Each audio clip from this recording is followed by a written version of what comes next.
cierto ambiente, cuando salimos, estamos en nuestra comunidad, es un ambiente extendido y así sucesivamente. Entonces, realmente no somos seres aislados donde lo que yo haga solo me afecta a mí, sino que cada cosa que hacemos afecta a los demás, y lo que los demás hacen aún cuando están en China nos está afectando a nosotros.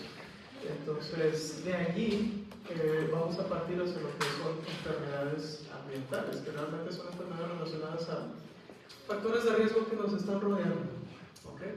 Entonces, tiene que ver a exposición a agentes químicos o físicos que haya, ya sea en el lugar de trabajo, porque hay ciertas personas que tienen una ocupación laboral muy específica que es un factor de riesgo para presentar alguna enfermedad específica, o ya sea en otros trabajos, que hay factores estresores inclusive, o aquí en la escuela, o en la casa, o en todos lados. ¿Okay? Esto incluye enfermedades nutricionales, entonces lo vamos a ver un poquito también. Y igual que les digo en todos los temas que vamos a comenzar, solo vamos a ver la punta del iceberg, pero va a ser bastante. Es una punta de iceberg muy grande. Entonces, casi siempre cuando pensamos en enfermedades ambientales pensamos en catástrofes o podríamos pensar en catástrofes. Y sí han ocurrido y seguirán ocurriendo diferentes tipos de desastres ambientales que pueden luego tener sus consecuencias a nivel de salud. Nomás por mencionar algunos, probablemente no les haya tocado ninguno de estos. Bueno, en algún momento hubo un derrame de mercurio en una bahía en Japón. Y entonces a partir de allí, pues mucha gente sufrió consecuencias inmediatas, o sea, a corto plazo, estoy hablando de años. E inclusive en la actualidad, en esos lugares todavía hay contaminación por mercurio y entonces en la alimentación pues está sufriendo por eso, ¿no? Otro ejemplo es una fuga de gas que hubo en 1984 en India, en una fábrica, y entonces esto derivó en múltiples malformaciones, que fue algo que vimos en la clase anterior, en niños, microcefalia, entre otros problemas, ¿no? Un poquito más para acá, a mí sí me tocó, era bebé. No me tocó. Bueno, sí, no, ni siquiera estaba en cuenta de eso. Pero el accidente nuclear de Chernobyl, hay una serie muy padre en Amazon, HBO, que lo explica todo. Está muy bonita, ¿o no? Pero y de la misma manera, pues consecuencias de este desastre ambiental todavía hasta la fecha se siguen viviendo. Y si nos vamos un poquito más para acá, hubo hace unos 14, 15 años un terremoto en la bahía de Fukushima. Yo estaba saliendo de medicina, entonces ustedes estaban en kinder, primaria. Muy bien, entonces a consecuencia de ese terremoto, uno de los reactores nucleares empezó a calentar y hubo una fuga de material radioactivo. Pareciera que no había pasado nada, pero posteriormente empiezan a aparecer en las noticias que está aumentando actualmente la incidencia de cáncer de tiroides en la población de esa ciudad, de Fukushima.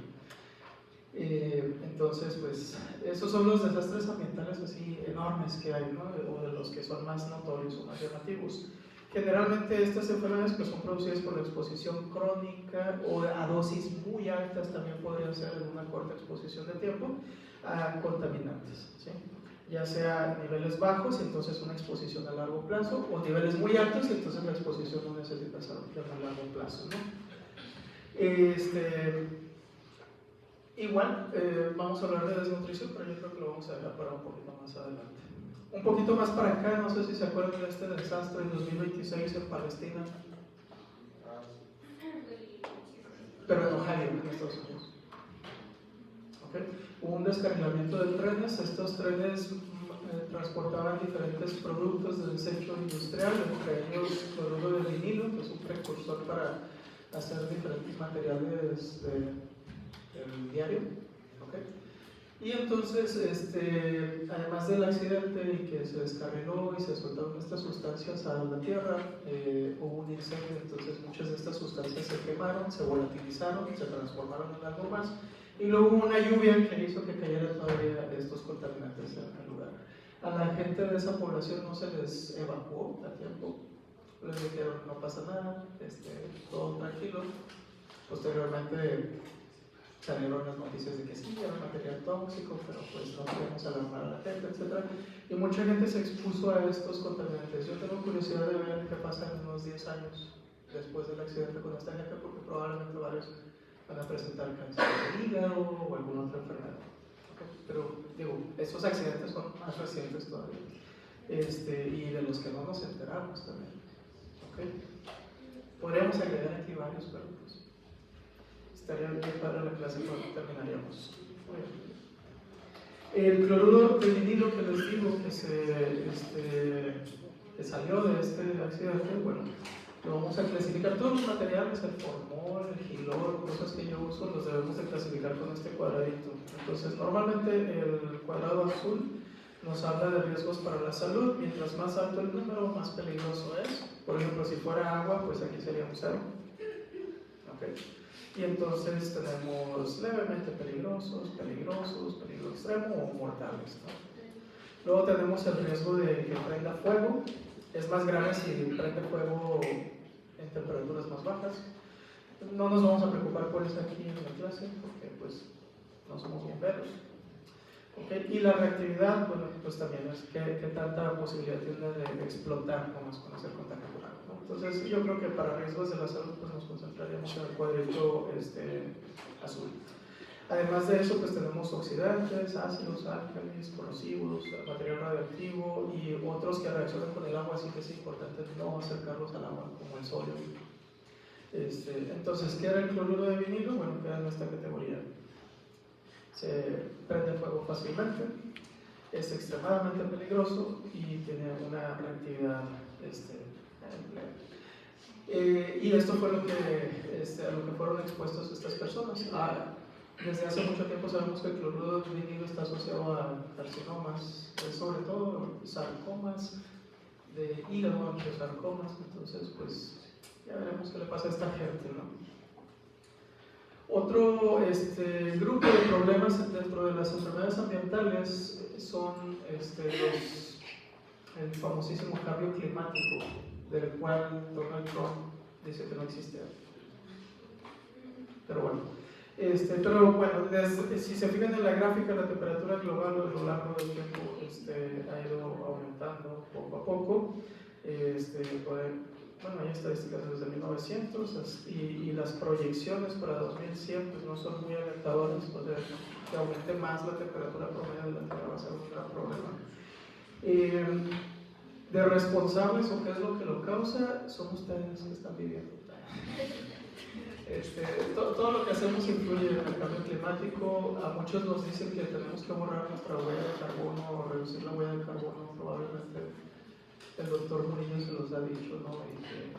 Entonces es mejor consumir productos vegetales porque tienen menor huella de carbono, que hay que caminar en vez de andar en carro. Se han escuchado esas cosas, pero realmente los principales productores de carbono no somos las personas comunes y corrientes, sino son las industrias. Entonces, por ejemplo, el oil no circula o esas cosas no sirven de nada si no se regula la industria y son esfuerzos inútiles. Entonces, yo creo que la gente, en vez de andar haciendo esas campañitas de comparte el carro o anda a pie, que digo, son buenas, pero en vez de enfocarse en eso, deben de preocuparse por cerrar industrias o regularlas para que tuvieran menos emisiones. Pero bueno, siempre nos echan la culpa a la persona común y corriente que contamina menos. De toda la gente en el universo del mundo, yo creo que la única persona que sí contamina demasiado es Taylor Swift. Por sus viajes en avión. Ella contamina más que la población de una ciudad pequeña, de unos 10,000 habitantes. Entonces,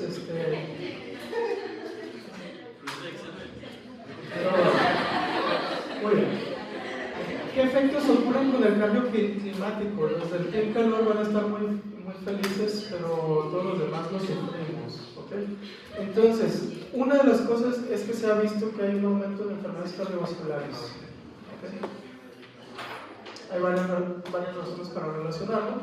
Otro es que aumenta la gastroenteritis más que nada porque conforme va aumentando la temperatura va disminuyendo las fuentes de agua potable también, o va de la mano la contaminación del agua con el aumento de la temperatura. Lo otro son las enfermedades transmitidas por vectores. Enfermedades como el Zika, chikungunya, dengue, que antes eran de zonas más tropicales de Centroamérica y del sur de México, ahora se están presentando en zonas más al norte. Entonces está cambiando también la distribución de las enfermedades transmitidas por vectores. Y finalmente, pues si aumenta la temperatura es más difícil mantener cultivos y entonces puede aumentar la mala nutrición de las poblaciones en general. Bueno, ahí tienen una proyección de las temperaturas. Realmente, pues en México estamos horrible, salvo Cuernavaca. Aquí pueden ver la distribución de lo que es diferentes enfermedades. Bueno, es más que nada los moscos que transmiten dengue y Zika. Si se fijan, lo que está de rojo, perdón, lo que está de negro son las zonas donde normalmente estarían distribuidos estos mosquitos. Y las zonas de rojo son las zonas que nos dicen que muy probablemente se va a estar desarrollando la enfermedad más y más. ¿Sí? Son proyecciones. Igual la desertificación que está ocurriendo, pues disminuye las zonas de cultivo. Podríamos, lástima que no tengo mapas de aquí de México, pero pasa lo mismo. Cada vez hay lugares más secos. No sé, a ustedes les debería preocupar, a mí que yo me voy a morir dentro de unos 20 años. Si lo calculo bien, pero ustedes, que les va a tocar un poquito más, lo van a sufrir más. Si notan, cuando se construyen las unidades habitacionales son casas bien chiquitas, que das 3 pasos y ya estás en la parte de atrás de la casa y volteas a los lados en toda la calle y no hay ni un solo árbol, no hay patios, todo eso aumenta las temperaturas de las ciudades. Entonces Montemorelos no era tan caliente como es ahorita, pero para eso no, tampoco para eso. Pero no sé si se entiende. Cuando se hacen estacionamientos, son estacionamientos enormes y aquí en México no hay cultura de poner arbolitos en los estacionamientos. A menos que estén en San Pedro, tal vez ponen unos 2, 3. Pero en la gran mayoría parece que les estorban los árboles a la gente. Entonces, bueno, es un problema que nos afecta a todos, ¿no? Vamos a pasar un poquito más a otros agentes. Estamos expuestos día a día. Por eso les digo, esta clase está bien padre porque van a salir, o salen asustados y preocupados, o salen derrotados y dicen, pues ya no importa. Okay. Pero bueno. Hay varios agentes tóxicos, desde fármacos que podemos estar expuestos hasta sustancias que inclusive ahorita ustedes pudieran estar en contacto y no son conscientes de que les puede estar intoxicando. Parte de farmacología, si se fijan en el título de la carrera de farma, no es solamente farmacología, sino es farmacología y toxicología. ¿Ya vieron algo de toxicología? ¿No lo verán? Probablemente no. Pero bueno, la toxicología es el estudio de la distribución, efectos y mecanismos de acción de agentes tóxicos, ya sean venenos o productos como plomo, aluminio y otras sustancias. ¿Sí? Además de eso, estudia agentes físicos, como puede ser la temperatura o la radiación. ¿Okay? Ahorita vamos a hablar un poquito de eso, yo creo que nos va a llevar casi toda la clase. Han escuchado esta frase, ¿no? Todas las sustancias son venenos, la dosis es la que hace la diferencia, o algo parecido. ¿Okay? Entonces, pues prácticamente todo lo que estamos expuestos, si estuviera en una cantidad excesiva, nos puede matar, pero generalmente cuando pensamos en venenos, pensamos en cositas pequeñas. Entonces, aquí nos vamos a enfocar un poquito en eso. Otro concepto son xenobióticos. Estos son sustancias exógenas, o sea que están en el ambiente pero que pueden interactuar con nuestro cuerpo, que nuestro cuerpo absorbe y entonces nos pueden causar problemas. Estas sustancias pueden entrar por medio de diferentes vías. Entonces puede ser por inhalación, puede ser por ingesta o por tomarlo porque viene en el agua xenobiótico, o inclusive algunas de estas sustancias entran al cuerpo a través de la piel. ¿Okay? Algunos de estos agentes no son modificados en el cuerpo y entonces nos causan problemas directamente al no ser modificados. Otras sustancias son modificadas, no sé si vieron eso en Pharma, fase 1 y fase 2 de la transformación de las sustancias. Y entonces algunos de estos productos son transformados en su fase 1 y se produce un metabolito que es todavía tóxico, o que es más tóxico inclusive, o que tal vez al inicio cuando lo ingerimos no es tóxico, pero una vez al ser metabolizado en la primera fase se vuelve algo tóxico. ¿Okay? Igual nuestro hígado va a ser el principal órgano que se va a encargar de los dos metabolismos de fase 1 fase 2 y entonces detoxificar. Entonces, pues generalmente tenemos al hígado trabajando todo el día por las diferentes sustancias a las que nos exponemos. ¿Okay? Uno de los sistemas más importantes para llevar a cabo esta detoxificación es el sistema citocromo P450, que es el que se encarga de hacer las reducciones, las oxidaciones, hidrólisis. Lo tenemos en todas las células de nuestro cuerpo, pero cada célula se encarga de su chamba y entonces quien se encarga de metabolizar lo que hay en la sangre principalmente va a ser el hígado. Entonces ahí lo vamos a tener en el retículo endoplásmico liso del hígado. Esto ya lo vieron. Gran parte de los medicamentos que ustedes le apliquen a su paciente van a pasar por fases de metabolismo hepático. Algunos pasan por el sistema de citocromo P450, otros no. Algunos se saltan esto, entonces es muy importante esa parte de farma, aunque no lo crean, de saber cuáles sufren metabolismo hepático, cuáles no, cuáles sufren excreción por vía renal, cuáles no, etc. Es bastante importante. ¿De qué depende la función del hígado? Hay varios determinantes. Uno, si somos hombres o mujeres, generalmente el hígado funciona mejor en los hombres que en las mujeres, simplemente por el tamaño. ¿Sí? Entonces tenemos una mejor función hepática y entonces toleramos más ciertos agentes o drogas o alcohol. ¿Okay? Y en las mujeres generalmente, en la mayoría, pues toleran un poquito menos estas sustancias. ¿Okay? Igual tienen que estar conscientes de que este sistema cambia su función dependiendo del estado nutricional y cómo se encuentra el paciente. Por ejemplo, si ya está tomando un medicamento que sufre metabolismo hepático y yo le doy un segundo medicamento que sufre metabolismo hepático, pues entonces va a aumentar la concentración de ambos medicamentos en el cuerpo y puede llegar a una dosis tóxica en el paciente. Pasa lo mismo con si el paciente está tomando alcohol y yo le receto un medicamento que sufre metabolismo hepático, pues entonces probablemente va a aumentar la concentración del medicamento o de los metabolitos y pudiera ser tóxico para el paciente. Por eso es que en consulta, normalmente cuando le recetamos algo al paciente, le decimos pues no consuma alcohol con este medicamento, antibiótico o algún otro medicamento, barbitúrico, serotonina, no sé, ustedes ya verán. Es bien gracioso porque están en consulta los viernes, por ejemplo, y llega el paciente que quiere pues no ir a trabajar el fin de semana y se siente mal, y se está muriendo y todo. Le receta el medicamento y una de las primeras preguntas que hacen los pacientes es: oye doctor, ¿y voy a poder tomar el fin de semana con este medicamento? Y dan ganas de pues, agarrarlos a trancazos porque si te estás muriendo, ¿cómo piensas en consumir alcohol? Bueno, nos vamos a ir yendo más específico, estamos hablando de conceptos, entonces no se estresen tanto, pero ahorita vamos a empezar a hablar de más datos. Vamos a empezar con la contaminación aérea. Pues, bueno, es una de las que más estamos expuestos, ya sé que estamos aquí en Montemorelos, pero si estamos en Monterrey, la ciudad más contaminada de México. ¿No es el DF? Es Monterrey. Más que Ciudad de México. Así es. Antes era México, pero ya no. Ya las ganamos. Porque tenemos mucha industria. Y no está regulada. Por ejemplo, hay una ciudad en Canadá que se llama Edmonton y tiene una refinería en la ciudad.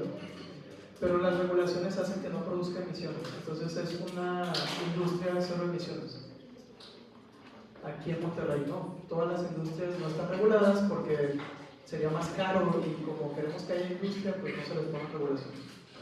Por eso les digo, cuando el gobernador dice que no usen su carro, no es ridículo, porque el cambio que yo haga no va a cambiar el estado en el que se encuentra el modelo. O sea, realmente la contaminación no es carro, es principalmente la industria. Obviamente, si yo paro mi carro, pues ya estoy contaminando menos, pero la gran cantidad de contaminación industrial sobrepasa mis esfuerzos. Entonces, lo que ustedes hacen es insignificante.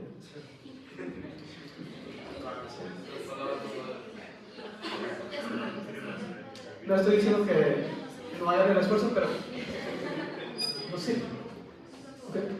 Hay agencias que se encargan de monitorizar los niveles de partículas en el aire y entonces, de hecho, hay monitoreos en tiempo real, se encuentran diferentes estaciones en todo el mundo que están activamente. En Estados Unidos se llama Agencia de Protección Ambiental, no sé, me pregunten cómo se llama aquí en México, si es que existen, y monitorea diferentes sustancias contaminantes, las clasifican por el tamaño de las partículas.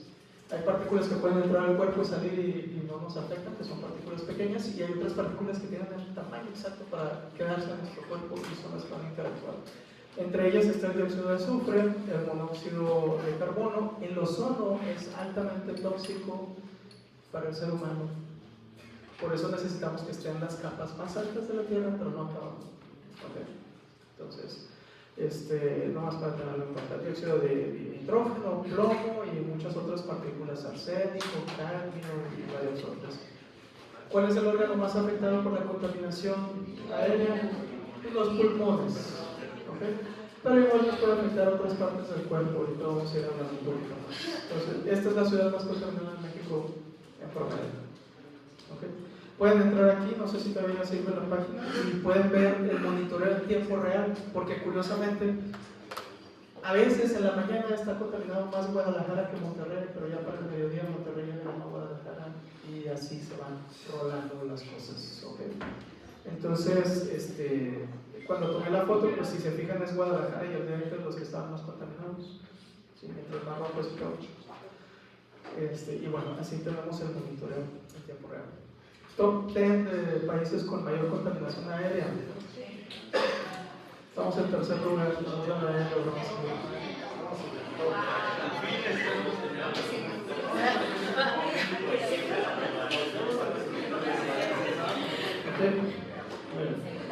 Ojalá y tuviéramos el poder económico de China y de India, pero no.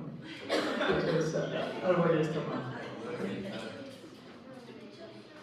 Y bueno, allí tienen en su libro una tabla que les dice cuáles son los riesgos de cada uno de los contaminantes y los problemas que se van a presentar. Y entonces, conforme van leyendo esto, se van a ir dando cuenta que hay una enfermedad respiratoria que es la que tiene más popularidad entre todos los contaminantes. ¿Cuál es? Asma. ¿Se acuerdan que habíamos dicho que los niños asmáticos más frecuentemente son de la ciudad? Entonces, tienen que ver con factores ambientales como hay mayor incidencia de asma en población urbana en lugar de la rural, y tiene que ver con todos los contaminantes a los que estamos expuestos todo el tiempo. Otro contaminante es el monóxido de carbono. Probablemente lo vieron en fisiología porque tiene una curva de disociación de la hemoglobina un poquito más afín. Entonces, cuando el monóxido de carbono se une a la hemoglobina, no le quiere soltar o no se suelta, son más amigos que la hemoglobina y el oxígeno. Y ese es un problema porque entonces cuando llega a los pulmones, la carboxihemoglobina no suelta el monóxido y entonces no puede entrar oxígeno a los eritrocitos. Lo vieron en el fisio con el doctor no. Problemas de este gas es que es un gas no irritante, es incoloro, insípido e inodoro, o sea, no tiene aroma. Entonces, cuando uno está sufriendo una intoxicación aguda, no va a estar al pendiente, no va a decir que feo huele o algo se está quemando. ¿Okay? Es un producto de la combustión de materiales del carbón, o que tienen carbón dentro de sus componentes, carbono. ¿Y quiénes pueden estar expuestos? Pues personas que están expuestas a humos.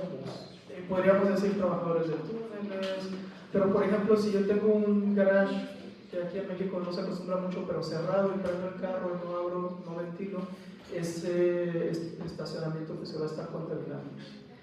Lo más frecuente aquí en México, sobre todo en población rural, es que la gente cocine con leña y no tenga chimeneas, o la chimenea esté tapada, o esté haciendo tanto frío que el aire no sale. Y entonces el monóxido se va acumulando en la casa y la gente no se da cuenta. Y entonces empieza de repente con una cefalea, algo de mareo, y luego posteriormente se empieza a sentir adormilada y se duermen y ya no han despertado nunca más. Entonces es algo que les podría tocar. A mí me tocó cuando estaba en servicio social una familia que tuvo intoxicación por monóxido. O sea, sí es bastante posible que les toque algo así. El tratamiento pues hay que ventilarlos y estarles pasando oxígeno y referirlos a otro lugar para que no se queden con el charco. ¿Okay? Entonces, en un garage pequeño y cerrado, el escape de motor puede provocar una muerte en aproximadamente 5 minutos. Un garage pequeño. ¿Okay? Les digo, esto es más de Estados Unidos y de otros países, pero aquí lo podríamos poner como si la gente está cocinando con ¿Y él. pasa como accidente o casi siempre lo usan como tipo suicidio? Pues es como accidente por ignorancia, pero si piensan suicidarse de una manera, yo creo que esa es una manera muy bonita, porque se van a desmayar y no van a sufrir tanto probablemente. A menos que tengan náuseas, vómito y otras cosas. Entonces, ya lo dijimos, el monóxido tiene una afinidad por la hemoglobina, o la hemoglobina tiene una afinidad por el monóxido más bien de alrededor de 200 veces más que el oxígeno. ¿Sí? Entonces, no las pueden. Lo que se forma es carboxihemoglobina, que sería la unión del monóxido con la hemoglobina. Y entonces la hipoxia, pues al principal órgano que necesita oxígeno, que es el cerebro, va a causar depresión del sistema nervioso. Vámonos aquí, ¿qué es lo que pasa? Si la concentración del monóxido en la hemoglobina está en menos de 20 o menos de 15, los síntomas van a ser náuseas, mareo, cefalea, visión borrosa probablemente. ¿Okay? Posteriormente, conforme va aumentando y ya tenemos una concentración ya moderada, entonces el paciente puede empezar con confusión, tal vez sienta disnea por la falta de oxígeno que está teniendo, taquicardias, y aquí ya puede empezar a presentar rhabdomiólisis porque no le llega oxígeno a los músculos y va a ser un problema. ¿Okay? Y finalmente ya llega a ser severo los síntomas alrededor de o arriba del 40% de saturación de la carboxihemoglobina. Y llega a ser fatal, pregunta de examen, esta tablita, cuando la concentración ya pasa del 60%, ya está muerta esa persona. ¿Okay? Entonces, para tenerlo en cuenta. Es muy importante esto, cuando vayan al ranchito, los que les toquen, porque sacaron malas calificaciones más. Díganle a su población esto, sobre todo en las épocas de frío. ¿Sí? Porque la gente que tiene mucho frío, de repente decide prender una fogata en su casa, todos encerrados, y se mueren. ¿Sí? Entonces hay que tener cuidado. ¿Okay? Vamos a otra más bonita. Se me estaba yendo la... ¿Han escuchado de microplásticos, verdad? Ya es un tema bastante popular. Ya tiene...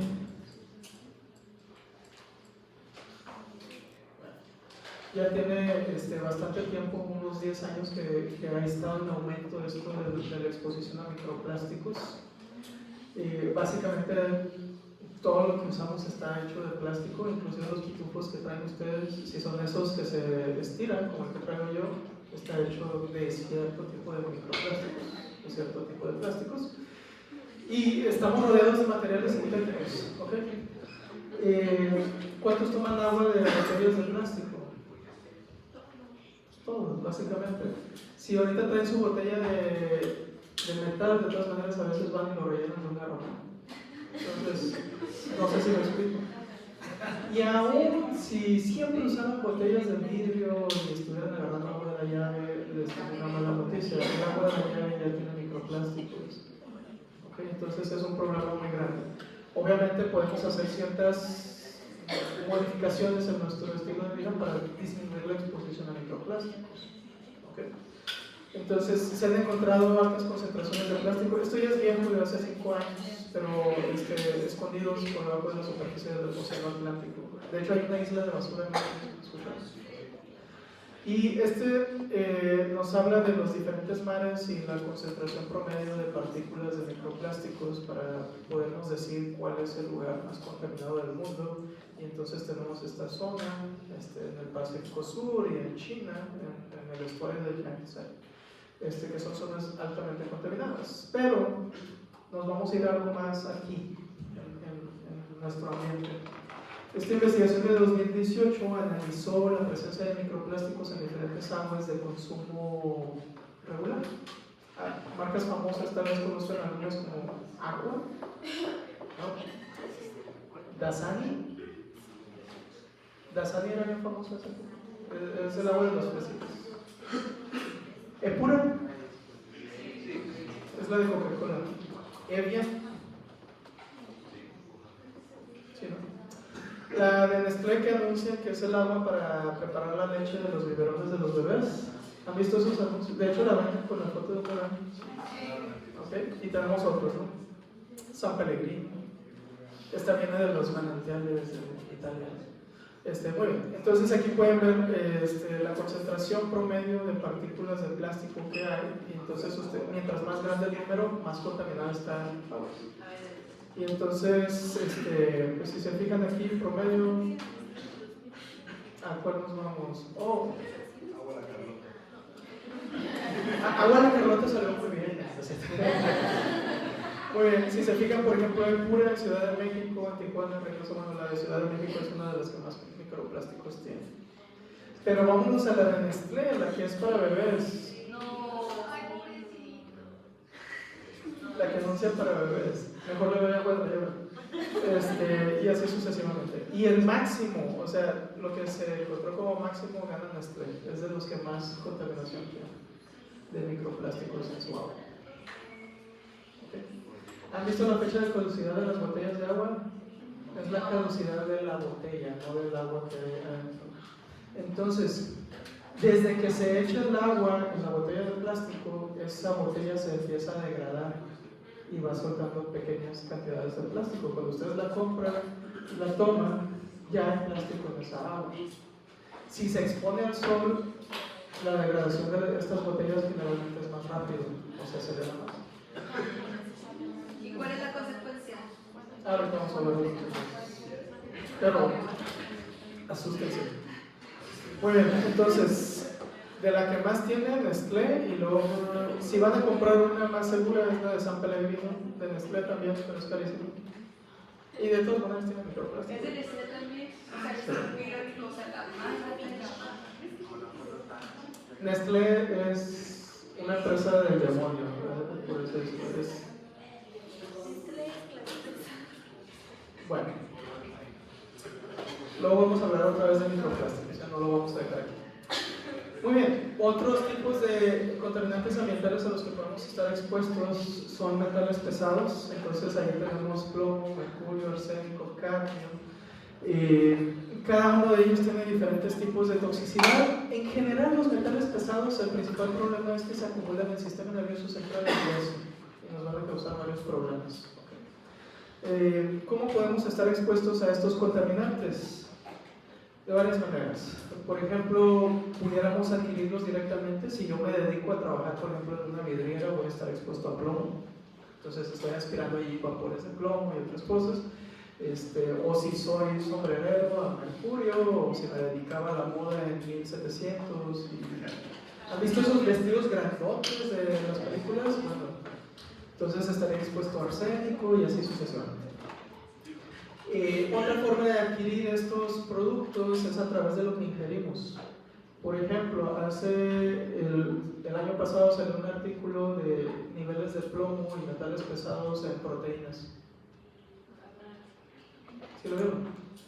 Bueno, y resulta que las proteínas que son de origen vegetal tienen mayores niveles de plomo y metales pesados. ¿Por qué? Porque como es de origen vegetal, lo extraemos de la tierra y como la tierra ya está contaminada, pues ya tiene con eso. Igual la proteína de leche de vaca va a estar contaminada con plomo y otros metales porque las vacas pues están comiendo el pasto y ahí viene el contaminante, entonces qué feo.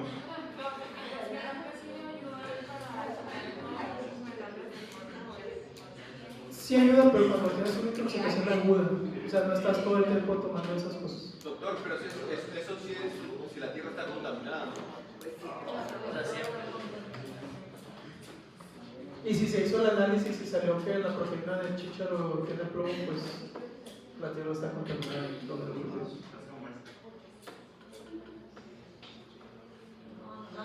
Qué feo. Muy bien. Ese es mi propósito en la vida. Ok, entonces puede entrar a través de la respiración. Por ejemplo, si ven en una ciudad, no necesitan ingerir metales pesados, los están respirando. Y bueno, van a afectar a diferentes órganos. Me voy a concentrar en dos, que es hueso y sistema nervioso central. ¿Okay? Son los principales donde se van a acumular. Algunos de los efectos de estos metales es que incrementan la producción de especies reactivas de oxígeno o radicales libres, y esto va a llevar a modificaciones y daño al ADN, y luego posteriormente nos puede terminar dando cáncer. ¿Ok? Si bien nos va. Vamos a irnos más específicos a algunos metales pesados.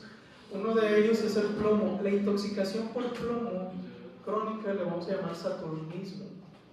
Es muy raro ya que se presenta este tipo de intoxicaciones, pero si alguien se dedica a trabajar en industria probablemente lo pudiera presentar. Muy bien. Pero antes de 1970 y 80 también, cuando salía la gasolina, no sé si alguien ve un canal de YouTube que se llama Veristacio. Hay un capítulo que se llama El hombre que mató a gran parte del mundo, o algo así. No me acuerdo bien, luego se los paso. Pero habla de una compañía que se llama DuPont. ¿Se llama? ¿DuPont? Ah, sí. ¿Lo han escuchado? Sí, claro. Muy bien. Ese capítulo está bien interesante porque trata de un químico. En la antigüedad las gasolinas no eran muy puras y no tenían muy buena explosión, y entonces mientras menos explosión tenga o mientras menos reactivo sea, más impura la gasolina, más se daña el motor y menos rinde y menos potencia. Entonces se estuvieron investigando pues, qué podemos hacer para darle mayor potencia a la combustión de los motores, y un químico descubrió que el plomo servía para aumentar la combustión de los motores, mayor rendimiento, mayor potencia, mayor velocidad, etc. Y entonces se le empezó a agregar plomo a la gasolina. Entonces en los 70s, 80s se comerciaba y la gente iba a las gasolineras y decía contiene plomo. Y entonces decía la gente, esta es gasolina adicional con plomo, muy buena. Y entonces, ¿cuál es el problema? Que se combustiona la gasolina y el plomo se volatiliza, y entonces la gente empieza a respirar plomo. ¿Han escuchado lo del soldadito de plomo? Sí. Bueno, antes los juguetes para niños eran hechos de plomo. ¿Por qué? Porque es un material más maleable, no necesita altas temperaturas para que se pueda cambiar de forma. Entonces era muy fácil producir carritos, juguetitos, soldaditos, figuritas de plomo. Y ahí tenían al niño, al bebé, jugando con su juguetito de plomo, y luego se le lleva a la boca. Entonces, además de eso, muchas pinturas, si están en una casa, ya sea del abuelo o algo así, y saben que esa casa está desde antes de 1980, probablemente, y no le quitan la pintura, no la remueven, sino que ponen capa sobre capa, probablemente hay plomo en esa casa, porque las pinturas antes también estaban adicionadas con plomo. Y entonces pues ahí está este otro material. ¿De eso? De DuPont. Sí, pero es por el teflón, ¿no? Esa es otra cosa que hizo DuPont. Muy bien. Entonces, esas son las áreas donde pudiéramos estar expuestos, que sean productos que hay en la casa, pinturas, juguetes u otros materiales. Otras fuentes pudieran ser minas y fundidoras, pero ya eso es algo muy específico laboral. Y de ahí, pues, no sé cuántos conocen Céntrica en Monterrey. ¿Nadie? Bueno. Céntrica es un complejo ahorita habitacional que está en Monterrey. Fue construido sobre lo que era antiguamente una fundidora de metal. Entonces se producían diferentes metales tóxicos, incluido plomo, y lo que hicieron en Céntrica fue enterrar todo eso y luego construir sobre eso. Entonces las tuberías, el agua que la gente toma, la tierra que hay allí, todo eso está contaminado y la gente está en exposición constante a estos productos. ¿Okay? Bueno, efectos que va a tener, principalmente en huesos, se va a empezar a acumular en el hueso. Así como el monóxido de carbono tiene afinidad por la hemoglobina, el plomo tiene mucha afinidad por lo que es la hidroxiapatita, y entonces va empujando un poquito al calcio y los huesos se van mineralizando de plomo. Ese es uno de los efectos que va a causar. ¿Okay? Entonces compite con el calcio, las uniones de fosfato en dientes, huesos y todo lugar donde se haga hidroxiapatita. La vida media es muy larga, entonces es de 20 a 30 años. Vida media en el cuerpo, eso ya lo vieron en el fármaco. ¿Qué es la vida media de un fármaco?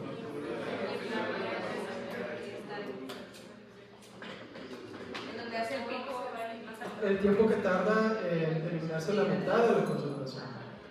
¿Sí, verdad? Por eso llama un 50, el símbolo de vida media, ¿no? ¿Sí lo vieron? Yo ya no lo sé. Muy bien. Lo otro es que es tóxico para lo que son los tejidos del sistema nervioso, entonces puede causar o provocar neuropatías. En niños causa retraso mental, alteraciones motoras, etc. Y como dato curioso, ahorita la mayoría de la gente que está gobernando el mundo son baby boomers. Bueno, es la generación que más expuesta estuvo a plomo. Eso explica a plomo. Eso explica muchas cosas. Como por qué existe Donald Trump y todo esto. Ya necesitamos que pase una mejor vida y nuevas generaciones tomen el control del mundo. Pero bueno.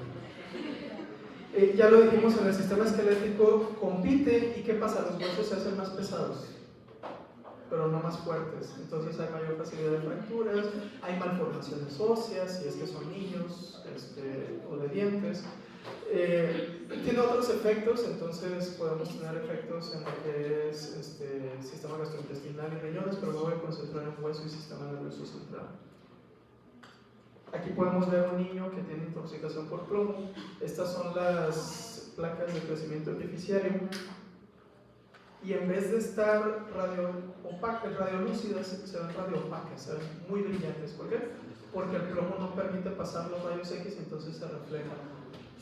Entonces por eso se ve así, bien opaco. ¿Okay? Cuando normalmente la lámina de crecimiento epifisiario debería de verse radiolúcido. Si no, checan radiografías de niños chicos.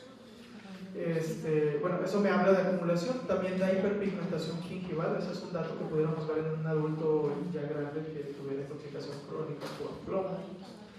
Y pregunta de examen, puede causar anemias, donde vamos a ver que los eritrocitos presentan un puntilleo basofílico. Eso es un dato característico de intoxicación por plomo. Si les dicen, es que hay un puntilleo basofílico en los eritrocitos, intoxicación por plomo. ¿Ok? Pues que estábamos pensando porque los perros tienen el color parecido al del... No tiene que ver. Pero no tiene nada que ver, No, por no, eso no. no tiene nada que ver, Son hechos diferentes. Sí. Bueno, la intoxicación por mercurio se le conoce como hidrargiria. No sé si han escuchado eso. Bueno, de hecho el símbolo de mercurio en la tabla periódica es Hg, que significa plata líquida.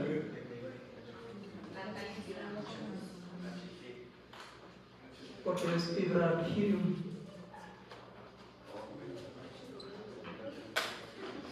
Pero no me creo. Entonces, el mercurio, hay varios tipos de mercurio. Por ejemplo, habíamos dicho que en las vacunas hay etilmercurio, ¿no? Que es el timerosal. Bueno, ya no se le aplica desde 2010, por ahí en 2011 ya no hay vacunas con mercurio, pero ahorita bien.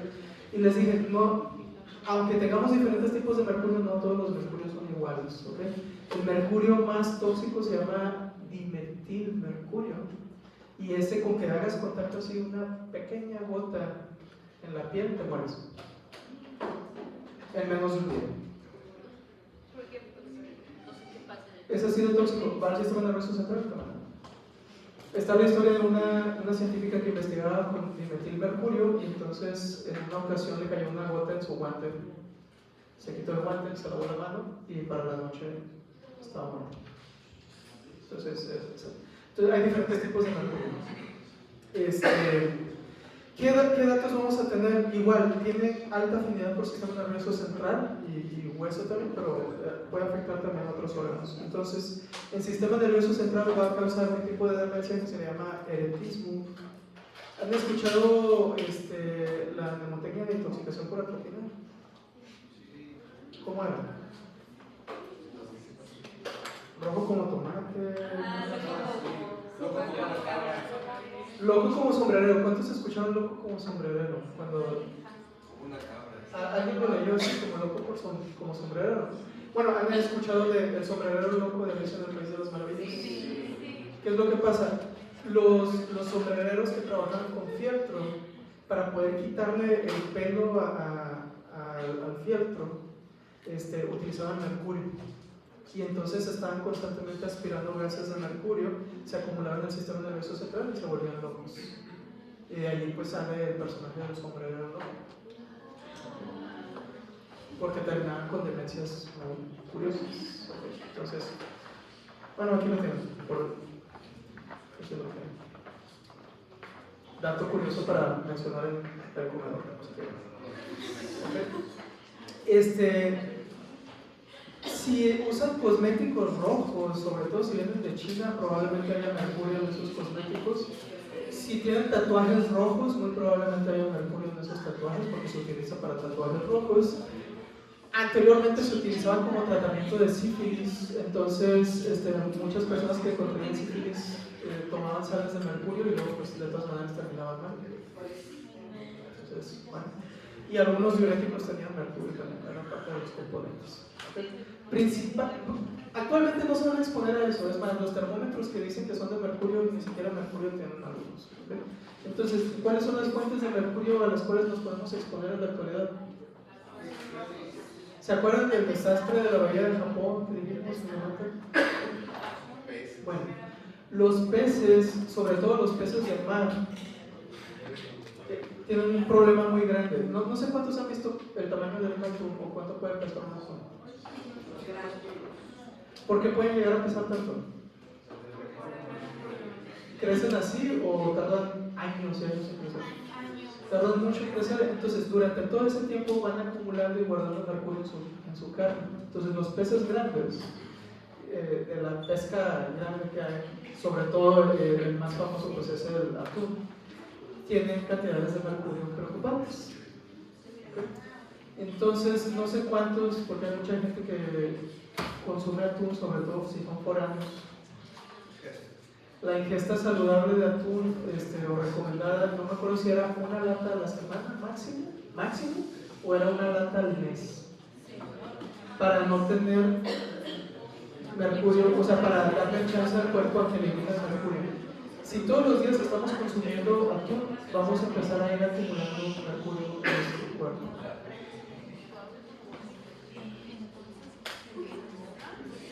Pero no me crean, investigarlo. Los peces de río son más chiquitos, no tienen tiempo, y además están en el río, no en el mar, entonces no tienen tiempo de acumular tantos metales y entonces son un poco más saludables. Por eso el salmón es un poquito mejor, pero vamos al mercado de aquí, la tilapia, no sé, todos esos peces chiquillos, mejor. Pero también depende si son criados. Si son de cría o de pesca libre, pues, o si vienen de Alaska, o si vienen del DF. Cosas así. Lo otro son las amalgamas dentales. Actualmente ya casi no se ponen, pero no sé si han visto a quienes les tapaban caries y quedaba una placa metálica que se veía pues plateada. Bueno, era mercurio o tiene mercurio. Por ejemplo, cuando se va a hacer un anillo o cosas así que se quieren mezclar dos diferentes tipos de metal, se utiliza mercurio para poder hacer la amalgama. Entonces, igual para los dientes se utiliza mercurio en ese tipo de amalgamas. Entonces, en la actualidad pues se recomienda usar ese tipo de... Y si tienen un paciente que tiene uno de esos tipos de amalgamas, se le recomienda que se lo quite y se lo reemplace por una de porcelana o algo más. Eso lo digo. Otro contaminante es el arsénico. Se utilizaba como veneno. No sé si han visto las series de los... ¿Cómo se llama? ¿Sí es los Borg? Pero en la realeza italiana se acostumbraba mucho a matar con arsénico. De hecho, este es un anillo de los Borgia que tiene este espacio, entonces echaban el polvito allí de arsénico. Generalmente son intoxicaciones de que poco a poco te van matando hasta que te mueres, ¿no? Se dice que Benito Juárez murió así, pero no estoy seguro. Ojalá. Y bueno, si se ingieren grandes cantidades, entonces los problemas van a ser más manifestaciones como diarrea, dolor, etc. puede provocar arritmias y bueno, dificultad respiratoria y muerte. Pero eso es una cantidad exagerada. Si estamos expuestos a lo largo del tiempo, pues principalmente van a ser toxicidad del sistema nervioso central a largo plazo. Lo podemos encontrar en el suelo, entonces productos agrícolas, zanahorias, papas, no sé, todo esos, si hay contaminación con arsénico en el suelo, pudiéramos estar expuestos también. Anteriormente se utilizaba para dar un color verdoso a la ropa, entonces si han visto ustedes en cierta época victoriana, no sé, se usaban unos vestidos, dije rosa, era verde, vestidos verdes que eran muy famosos, tenían arsénico. Entre otras cosas, por ejemplo, esos vestidos grandotes que ven en las fiestas, son de 1800, 1700 por ahí, tenían también acetato. Y el problema con el acetato es que si le prendes fuego se incendia rápidamente. Entonces, cuando ustedes lean la leyenda de White que dice que la mujer debería de vestirse de manera retacada, no sé qué, es un consejo para evitar estos problemas de intoxicación por metales pesados, de morir incendiados por arsénico, etc. Por eso fue que me empezó Pues tiene que ver con varias cosas, pero cuando ella dice que tengan cuidado con la moda y todo esto, yo intuyo que fue iluminada, pero es como que no lo estoy diciendo. Yo quiero creer. Porque es muy específico de la época en la que ella vivía y que la gente quería traer esos vestidos. Y hay varios, o sea, está documentado varias muertes, por ejemplo, hay uno en Francia, creo que era, había una fiesta y una mujer de estas le cayó una vela en el vestido y murió ya antes de que le pudieran quitar el vestido, porque además traen armazones de metal. Entonces, quiero creer que esa era la razón. ¿Okay? Entonces, efectos, sistema nervioso central, neuropatías, enfermedad coronaria, si es intoxicación aguda, pues diarrea y dermatitis, y si hace contacto en la piel. Pero no nos vayamos tan lejos en el tiempo. Esto es del año pasado o antepasado, hace un poquito tiempo. Creo que es el año pasado. Se hizo una investigación, unos investigadores de Estados Unidos y del DF hicieron una investigación en Monterrey para ver los niveles de metales pesados en el polvo que había en las ventanas y en el piso de las casas y las escuelas y iglesias y otros lugares. Y entonces se hizo un mapeo. Esta es la ciudad de Monterrey. Creo que este es el cerro. ¿Cómo se llama? Por acá está el estadio de los Tigres. Entonces hay un cerro por ahí cerca. Antes era un volcán, pero ya no es un volcán. Muy bien. Entonces, bueno, no sé mucho de eso, pero vámonos aquí. Esta zona de aquí es una planta que ya fue cerrada, después de que salió la noticia lo cerraron, que se llama la Planta Nacional del Zinc. Esta empresa recibía productos de desecho de Estados Unidos y los almacenaba ahí y luego los convertía en otras cosas. Y entonces aquí pueden ver ustedes diferentes lugares. Por ejemplo, representa lo que sería una iglesia. Entonces aquí tenemos otra iglesia, tenemos escuelas que están marcadas con otra imagen, y nos habla de intoxicación por plomo. Si está en azul, quiere decir que los niveles de plomo en ese lugar están por debajo de los valores máximos permitidos. Si está en amarillo, es que está 1 a 2 veces más alto de lo permitido saludable, ¿no? Y si está en rojo, es que está 80 veces más elevado los niveles de plomo que lo que debería. Bueno, tenemos en naranja, ¿sí? Eso con plomo, ¿ok? Y entonces podemos ver que escuelas que están cerca de esa empresa estaban con plomo, y ahí llevamos a nuestros niños a estudiar y todo, y están expuestos a plomo al respirarlo, ¿no?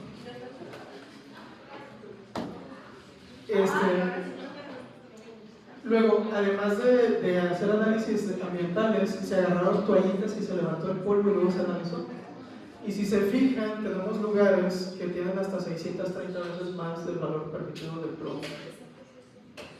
O 1700, sí, wow, en una iglesia. En Monterrey. ¿Okay? Muy bien, este es de cadmio, otro metal pesado, y bueno, está en concentraciones muy elevadas. Arsénico, del que acabamos de hablar, y nuevamente tenemos concentraciones elevadas de arsénico en Monterrey. Sí, yo diría esas iglesias. Muy bien. ¿Hasta ahí vamos bien? Me dicen cuando sean las 11:40. ¿Quién clase? Sí. Bueno, eso con metales pesados. Pero vamos a otro. Recientemente, hoy estaban fumigando la huerta, por cierto. Y la primaria está a un lado de la huerta. Elisa. ¿Sí, verdad? Muy bien.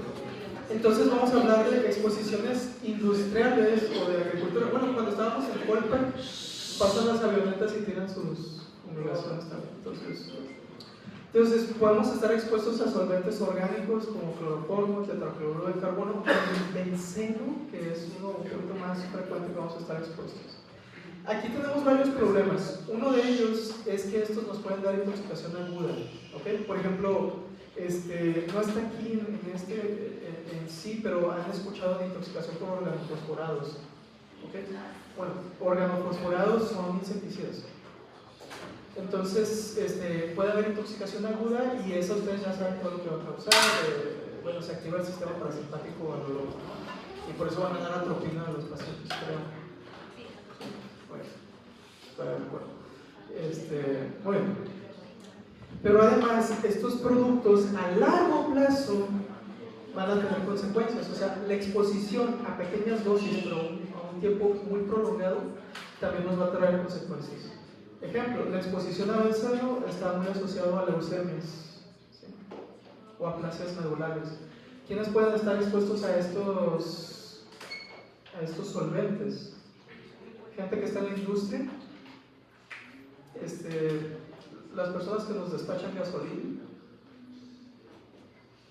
Sí, también. Entonces, más que nada son exposiciones ahorita laborales. Hidrocarburos policíclicos, pues son producto de combustión de carbón y gas, donde hay mucha combustión de carbón y gas en las ciudades. Y si hacen un mapeo de dónde son los lugares donde más leucemia, cáncer de pulmón, cáncer de vejiga y otros problemas hay, en poblaciones urbanas. ¿Okay? Entonces, otras cosas a las que estamos expuestos. Y luego les voy a presentar este video. ¿Han escuchado del DDT? ¿De qué? DDT. Bueno, el DDT se diseñó como un fumigador para evitar mosquitos. Entonces había un muy grande problema de mosquitos que siempre ha habido en el mundo. Cuando estaban haciendo el canal de Panamá, por ejemplo, mucha gente moría de malaria. Entonces se diseñaban insecticidas para poder exterminar estos animales. Y uno de los insecticidas más populares fue el DDT. En Estados Unidos se utilizó tanto que esta es una campaña del gobierno para decirle a la gente que el DDT es seguro. Lástima que no tengo mucho sonido.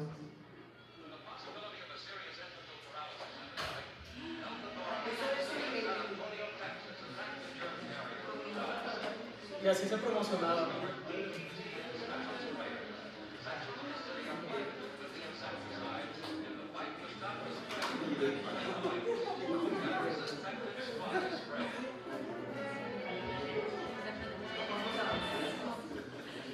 Bueno, es tan seguro que lo puedes comer. A veces les encargo que investiguen cuáles son todos los efectos secundarios de la exposición a DDT, incluyendo malformaciones. Entonces, pronto se descubrió que no era tan seguro como decían las empresas que lo fabricaron. Bueno, eso es viejo, ¿no? Pero tenemos organoclorados y hay otro documental en Veritasium que es acerca de Monsanto. Está buenísimo también. Dura como 1 hora y media, pero sí, no me acuerdo ahorita cuál era el producto, pero es un insecticida, es un herbicida muy, muy famoso. Se me olvidó el nombre del herbicida. Bueno, Monsanto diseñó un herbicida que es altamente efectivo para destruir cualquier tipo de hierba, y entonces diseñaron granos de cultivo que son resistentes al herbicida. Entonces lo que hacían era, se lo vendían a la gente, los granjeros y todo, fumigan con el herbicida, se muere toda la hierba, y como solo la semilla de ellos es la que sirve porque es resistente al herbicida, pues les iba muy bien. Pero al vecino, si le cae ese herbicida, se le moría toda la siembra. Entonces el vecino se había obligado a comprarle también a Monsanto. y la empresa decía que era 100% seguro su herbicida, que no causaba problemas y prácticamente decían que se podía comer igual. Así que tengan cuidado cuando les digan que algo es tan seguro que se puede comer. Posteriormente se fueron haciendo diferentes publicaciones donde se veía que la gente que está expuesta a estas sustancias, si es expuesta de manera aguda, va a presentar problemas en la piel muy feos. Pueden ver el documental, está en el caso. Y otro problema es que presentan cáncer a largo plazo. Entonces, mucha gente que tiene cáncer en Estados Unidos, que son agricultores, etcétera, es porque fueron expuestos a esto. Y la empresa pues se los dice como que es 100% segura. En fin, aquí también estamos expuestos a diferentes tipos de herbicidas o organoclorados, que son insecticidas, etc. La intoxicación aguda ya lo dijimos, o ya lo vieron, causa toxicidad neurológica, se activa el sistema parasimpático. Pero a largo plazo, quiero que se queden con este concepto de actúan como disruptores endócrinos. No sé si han escuchado esa palabra anteriormente. Ok, disruptores endócrinos son moléculas que interfieren con la señalización endocrina normal de nuestros cuerpos. Pueden ser agonistas, o sea, funcionar activando receptores endócrinos, o antagonistas y bloquear receptores endócrinos. ¿Cuál es el problema? Que si, por ejemplo, yo estoy expuesto a uno de estos productos y actúa como un agonista de receptores de estrógenos o progesterona y fuese mujer, pues tengo mayor riesgo de cáncer de mama. Entre otras cosas, por ejemplo, los disruptores endócrinos pueden provocar aceleración de la pubertad en niños, lo cual no es bueno, aumenta el riesgo de cáncer. En niños puede causar que no tengan un buen desarrollo de los caracteres sexuales masculinos. Yo creo que por eso hay tanto niño afeminado actualmente, todos delicaditos.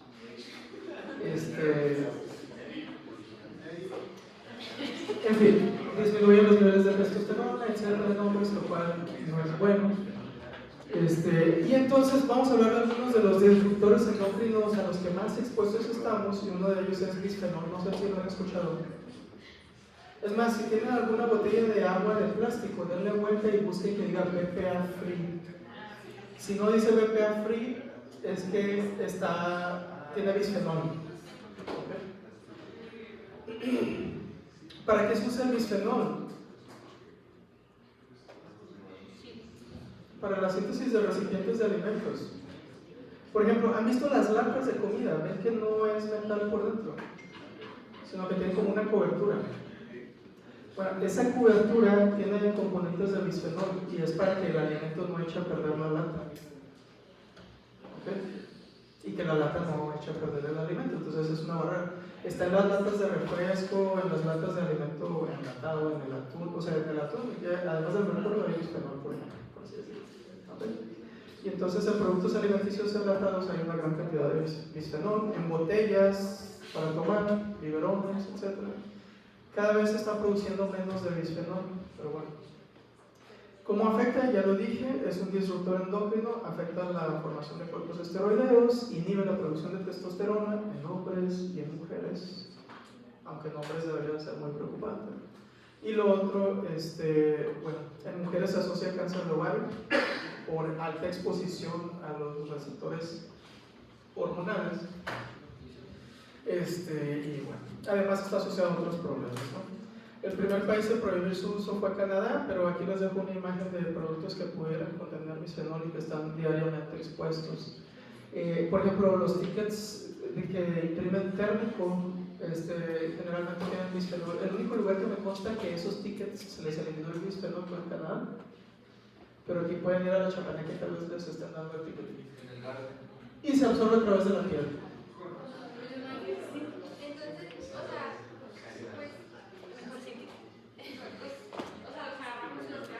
Yo les dije que esta clase es para que ustedes se sientan desesperanzados. ¿Sí se sienten mal? Perfecto. Ese es mi propósito en la vida. No sé qué hacer. Yo diría, no, pero siempre lo tengo. ¿Okay? Muy bien. No hay nada que hacer. Los tenemos en todos lados, o sea. Se me olvidó decirles, de microplásticos ya se han encontrado en leche materna. Pues sí.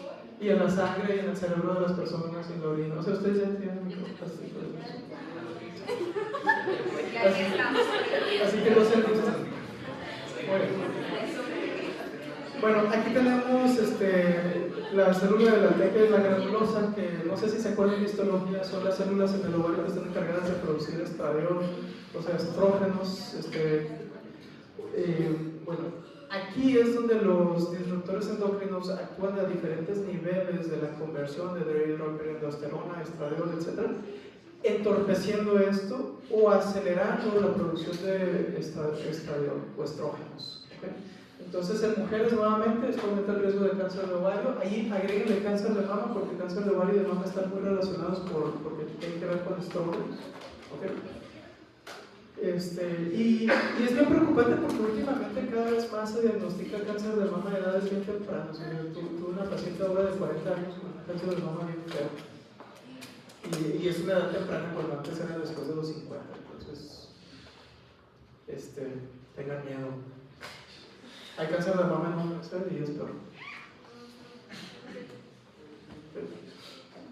Entonces, disruptores endocrinos son sustancias individuales o mezcla de sustancias que pueden interferir en el funcionamiento hormonal. Ahorita dijimos estradiol, estrógenos, etc. Pueden provocar enfermedades. Ahí hay enfermedades cardiovasculares, obesidad. Si ahorita tal vez no les afecte tanto porque están chiquitos, pero gente de ya de mi edad hace ejercicio y no baja de peso, tienen ginecomastia y no sé si han visto hombres con características muy afeminadas, como caderas anchas y cosas así. Tiene que ver con disruptores hormonales, que raro son. Entonces, problemas. Bueno, aquí luego les voy a pasar un artículo que es un compendio de la Sociedad Internacional de Endocrinología que habla de todo lo que hay que saber de disruptores endócrinos en la actualidad, pero más que nada pueden actuar como agonistas de receptores, como antagonistas, como agonistas de factores de transcripción, ¿sí? Que abarcaría todo esto. Entonces influyen en la síntesis hormonal, en el transporte de hormonas, viajan a través de la sangre y finalmente afectan la proliferación celular. Por eso es que están tan relacionados con cáncer en estos casos. Espero que le estén poniendo atención porque ya estoy viendo muchas preguntas.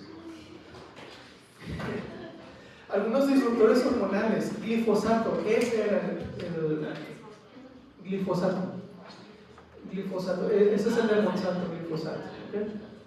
Es el herbicida más utilizado en el mundo. O sea, lo siguen utilizando. Sí, de hecho Trump aprobó hace poco una ley para impulsar la producción de más glifosato. O sea, que se asoció con el tiempo. Así es. Mientras todos estaban preocupados por los stevia. Los baby boomers están arruinando este mundo a ustedes. Bueno, bisfenol, ya lo dijimos. Dioxina. Aquí dice para el blanqueo del papel. ¿Ok? Pero, ¿cuántos les gusta, no sé, panecitos como gancitos, pingüinos o pan blanco? O productos hechos con harina blanca. Ok. Para blanquear la harina se pueden utilizar dos procesos. Uno es con cloro y el otro es con peróxido. ¿Sí? Los dos procesos, sobre todo el que es de cloro, produce sustancias similares a la dioxina y que están asociados a diabetes. Entonces, yo estoy comiendo un gansito, un pingüino o cualquiera de estas cosas, bollería fina, y aumento mis probabilidades de tener diabetes por la alta cantidad de azúcar que tiene el producto o carbohidratos. Pero además, tienen sustancias que favorecen la progresión de la diabetes. Es más, no me acuerdo ahorita exactamente de cómo se llama la sustancia del producto del blanqueo de la harina. A ver, si me acuerdo se los digo, pero no se me viene a la mente. Pero este producto, en investigación, cuando los científicos quieren investigar sobre diabetes, usan ratas, les aplican esta sustancia para que tengan diabetes y luego investigan en ellas. O sea, tiene efectivo es para causar diabetes. Entonces, ustedes ya decidirán. Okay, tenemos otros como perclorato, pues es difícil que estemos expuestos. Talatos, sí, aquí pónganle mucha atención. ¿Dónde se encuentran? Envases de alimentos, cosméticos, fragancias, juguetes infantiles, tubos de dispositivos médicos, limpiadores, champús, etc. ¿Cuántos usan champú aroma lavanda o aceites de lavanda? La lavanda también actúa como disruptor hormonal. Yo tengo una duda. ¿Qué tan tóxico puede llegar a ser un bloqueador solar? Porque ahorita hay muchas, bueno, he visto muchas campañas, influencers y así, de que el bloqueador solar da cáncer, pero la radiación también es mala. Entonces, ¿qué se hace ahí? Pero depende. Hay diferentes tipos de bloqueador solar. Si compras uno tipo banana boat, tiene sustancias que dan cáncer. Si compras vichy, no me pagan por eso, pero también necesitamos asolearnos, pero 8 o 9 de la mañana, 5 de la tarde, 30 minutitos diarios no es malo. En fin. Muy bien, pero no se asusten con los bloqueadores solares, asústense con los productos que están usando, los perfumes, los desodorantes, los champús, los jabones, todo lo que tiene aroma, tiene talatos, entre otros disruptores hormonales. Mi consejo es que no se bañen.